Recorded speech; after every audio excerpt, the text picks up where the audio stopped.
జై శ్రీరామ్, జై శ్రీరామ్.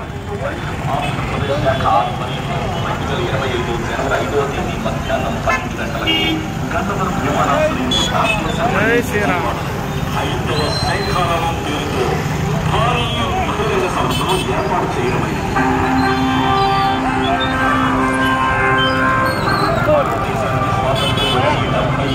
కానీ రెడ్డి గారు జనం గారు పడగా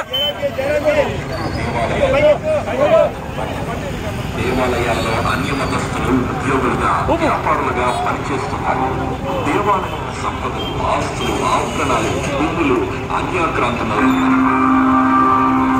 దేవాలయాలకు రాజకీయ పునరావాస కేంద్రాలుగా, వ్యాపార కేంద్రాలుగా మార్చారు.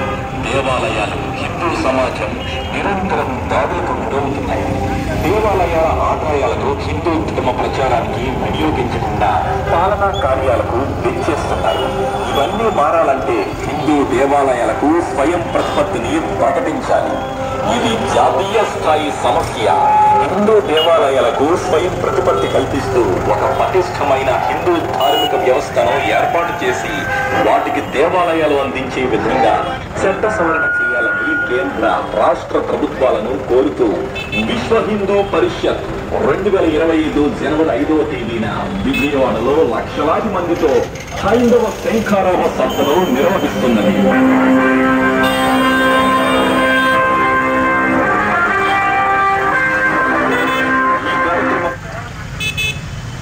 పాల్గొనాలని ఆహ్వానిస్తున్నాను.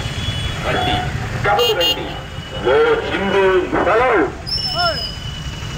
హిందూ బంధువులారా, రేపు జరగబోయే విజయవాడలో శంకరావం, హిందూ శంకరావానికి ప్రతి ఒక్కరూ హాజరు కావాల్సిందిగా కోరుతున్నాము. హిందువులు మన భారతదేశంలో అన్ని కులాల వారు